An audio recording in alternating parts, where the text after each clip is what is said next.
Kemudian tatap muka 2021 ini sebenarnya dijalankan atas dasar hal ini begitu, atas dasar bahwa kurang efektif melakukan pendidikan daring. Sebenarnya nanti PJJ-nya tetap harus dilakukan, karena kan jumlah muridnya juga hanya separuh ya. Dengan jumlah murid yang hanya separuh, itu memang mau tidak mau harus ada blended. Blended itu adalah antara pembelajaran jarak jauh dengan pembelajaran tatap muka akan disatukan. Nah, artinya diterapkan. Anak-anak paling ke sekolah hanya 2 kali dalam seminggu. Dan itu materi pada pembelajaran tatap muka itu harus materi yang sulit. Jadi KPAI ngasih masukan harus dipetakan oleh guru-guru mata pelajaran materi sulit dengan materi yang tidak sulit. Jadi kalau materi sangat sulit itu harus tatap muka, termasuk praktik. Tapi kalau materi itu sedang dan mudah, kan bisa dilakukan di rumah. Anak bisa belajar mandiri. Tidak memberikan materi mudah pada saat pembelajaran tatap muka, dan tidak boleh ngasih tugas lagi pada saat di sekolah. Di sekolah adalah latihan boleh, tapi tidak diberikan tugas. Itu catatan kami juga kepada Kemdikbud. Baik, terkait dengan hal tersebut tentu akan ada perubahan kurikulum juga dan juga perubahan terkait dengan sistem cara belajar mengajar begitu, Ibu Retno. Iya, tentu saja. Jadi kalau kurikulum, kami memang meminta kurikulum itu adalah kurikulum dalam situasi darurat. Di mana kurikulum dalam situasi darurat ini kami berharap bahwa ini kan sudah dikurangi materinya sehingga ringan. Karena walaupun tatap muka kelak, barangkali kita sampai 2 tahun akan begini. Pun akan ada pembelajaran blended ini juga gitu. Jadi pembelajaran jarak jauh dengan pembelajaran tatap muka tetap akan dilakukan. Nah, oleh karena itu maka kami memang meminta supaya ini tidak cuma materi, tidak cuma kesiapan yang sifatnya administratif, tapi kami juga meminta sebenarnya ada persiapan terkait dengan perilaku.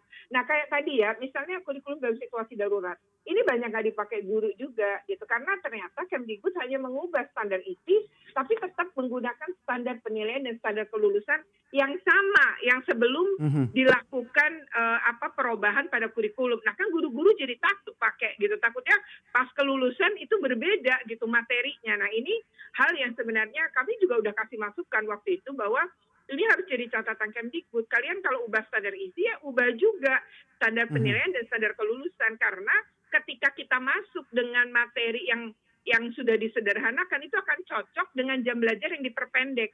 Kan sekarang tidak boleh lebih dari 4 jam berada di sekolah ya. Baik, apabila diberlakukan begitu di tahun depan pendidikan tatap muka di tahun 2021 nantinya, dan juga Anda katakan tadi akan ada blended antara yang daring dan juga yang offline, yang tatap muka. Nah, apakah ini tidak akan memakan waktu untuk transformasi yang cukup panjang begitu, Bu? Di tahun 2021 apakah sekolah-sekolah sudah siap untuk itu? Belum, jadi memang ini penting sekali dipersiapkan, termasuk mempersiapkan Pemda-Pemda ini juga menurut saya tidak bisa sendiri, karena APBD dengan APBN ini harus seiring sejalan membantu. Karena kalau diserahkan pada APBD saja juga nggak bisa. Yang kedua daerah ya, sepanjang saya datang ke 21 kabupaten kota, daerah tuh yang betul-betul siap dan betul-betul membantu sekolah serta anggaran. Nah, daerah yang lain tidak melakukan itu gitu. Jadi sisanya gitu tidak sama sekali melakukan hal itu, 18 lagi. Jadi kami berharap bahwa ini mestinya nggak boleh terjadi yang kayak gini, karena sekolah nggak akan siap-siap sepanjang tidak pernah dibantu, karena menyiapkan infrastruktur itu ternyata mahal sekali gitu, dan itu nggak bisa pakai dana BOS. Dana BOS itu tidak akan pernah cukup.